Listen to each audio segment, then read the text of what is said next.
industry that underpins our very way of life. In many ways, the Australian story is a mining story, and it is an important part of my own story.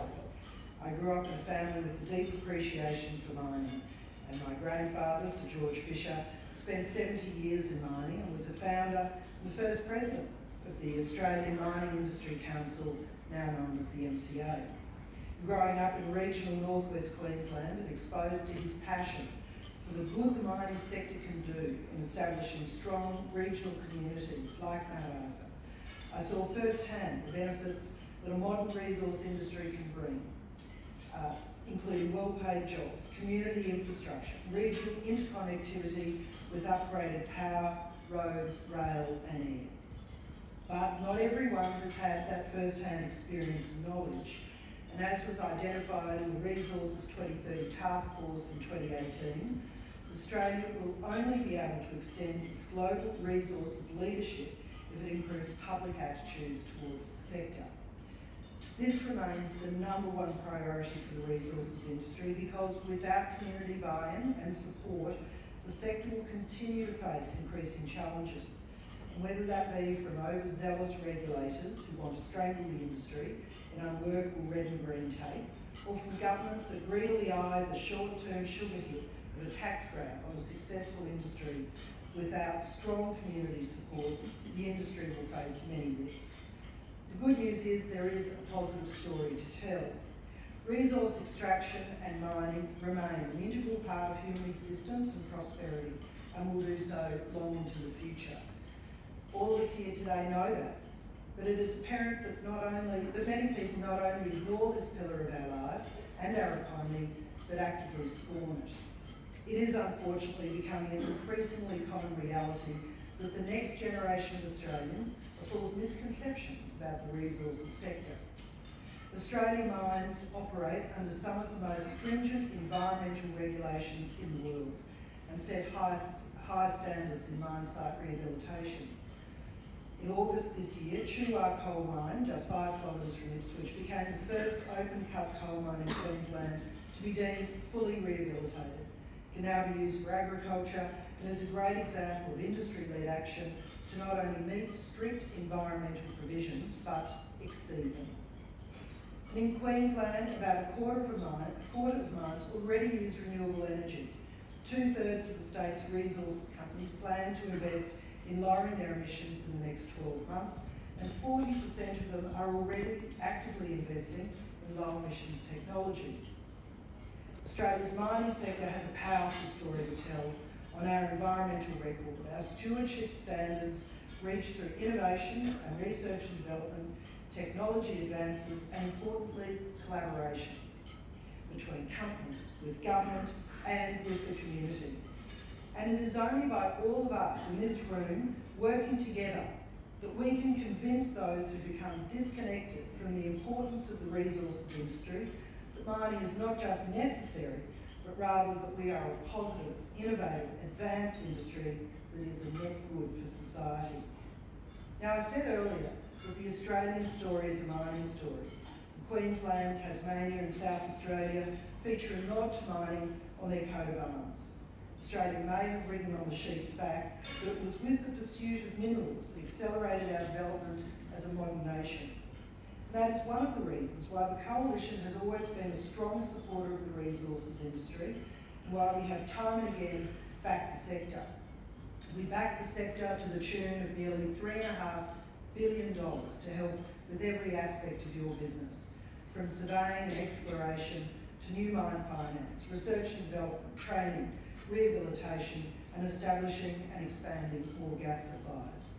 These are just a few of the recent initiatives of the Coalition government that we invested in, because we believe in the future potential of the resources industry. We have a world-class sector here in Australia that goes from strength to strength. Growing global demand for mineral and energy commodities will continue to increase and in many cases accelerate. By 2030, both metallurgical coal and seaborne thermal coal is expected to grow by around 24%. Aluminium by more than 45%, nickel by 67%, and lithium by 368%. By 2040, global LNG demand will have doubled, and by 2050, global copper demand will have doubled. The question will be whether Australia supplies these commodities to the world or whether someone else does. This is both an opportunity and a risk. And the opportunity lies in providing a stable and attractive investment environment so that the 113 prospective mining projects that are currently at the feasibility stage have a reason to invest. That is a $52 billion of potential investment and tens of thousands of jobs in the pipeline. And unfortunately, many of the benefits of these resource projects get lost in the debate over energy generation. And as was recently put, we're obsessed with picking a winner, but we really need to be entering more runners in the race.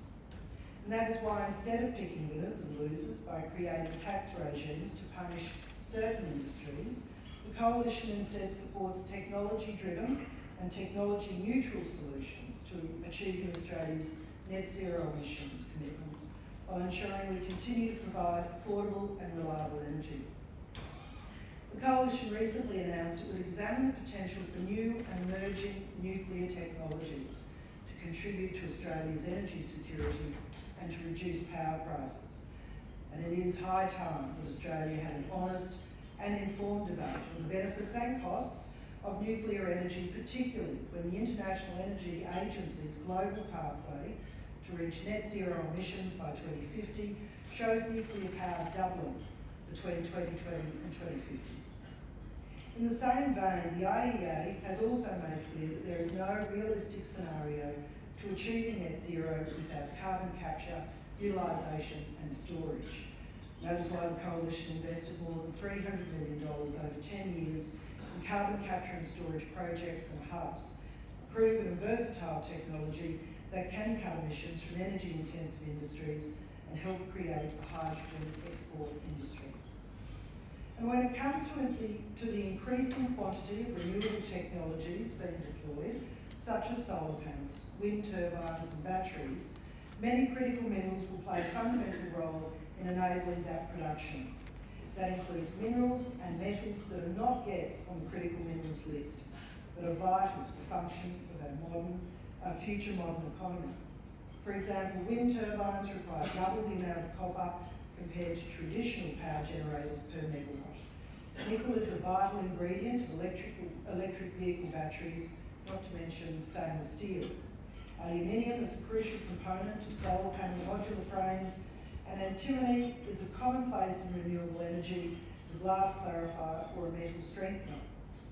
This does not even begin to cover the myriad other essential uses for these and other vital minerals and rare earths in our modern economy, including, for example, potash and phosphate, key ingredients in fertilisers which contribute to Australia's agricultural production and regional food security.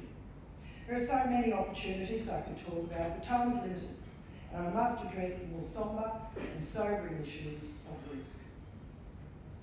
When I think about the risks the resources sector faces, it is clear that most of them fall under a broader category of complacency or taking the industry for granted. The assumption that it has always been there to support us and will always be there no matter the burdens that are heaped upon them. In a world where capital can be fluid and investment decisions are global, a stable and attractive regulatory environment is vital to keeping a future pipeline of development. And that is why it is concerning to see legislation done as part of a Greens deal that hamstrings government investment in important resources projects, investments which would have sent a signal that we back our resources sector, whether through Export Finance Australia, the Northern Australia Infrastructure Facility, or Infrastructure Australia. And even more concerning is the claim by Greens leader Adam Band that as a part of the deal, the list will expand to include additional, yet to be named agencies across government. With newly legislated emissions targets, the risk of environmental activists and bad faith actors purposefully tying up projects in the courts on vexatious grounds until they fall over will increase, as we've seen in other jurisdictions around the world. And if the Greens were to get their way, adding a climate trigger to the EPBC Act during its review has the potential to grind all resources development to a halt.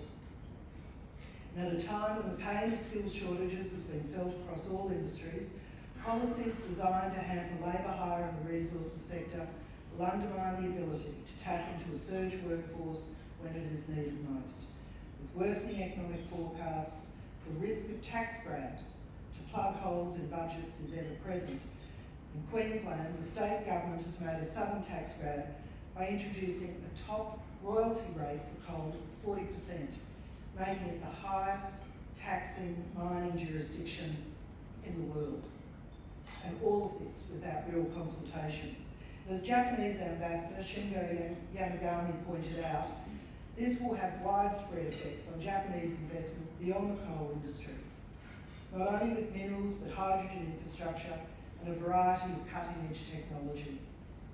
And in one fell swoop, the Queensland Government has put doubt in the minds of investors, including some of our closest international allies. And at the end of the day, when they have raided the piggy bank and there is no new investment, a 40% royalty made on nothing will still be nothing. And under a federal coalition government, we will never make large decisions that impact the industry without proper consultation. I cannot speak for the current government, but we recognise the diesel fuel rebate is not a subsidy, and any attempt to line the coffers by removing it would be an unjust tax on a key business input and a devastating blow to industry confidence. You have a great story to tell. Your work matters to every single person in Australia. You are not a bad industry. And I'll continue to be a strong public supporter. I look forward to being a voice of common sense in the mining and resources sphere, because mining is a part of the national fabric and it is crucial to Australia's future. The Coalition understands this and will continue to promote it. We know that without mining, regional Australia suffers and all of Australia becomes weaker. We know that without mining, people in the big cities don't have first-class, first-world lifestyles. We know that mining makes us prosperous, and prosperity gives us the ability to be first-class environmental managers. And I commend Minister King for her support of new gas projects, and I sincerely hope she is not the lone voice of sense and is able to convince others at the Cabinet table the need for more mining, speedy approvals. The government plays a key role in sending positive signals to business, society, schools and the media in mining's importance in all of our lives. The Coalition will always back the resources sector, the jobs you create, the wealth you generate, the building blocks for a modern society that you provide, and the communities that you strengthen. Thank you.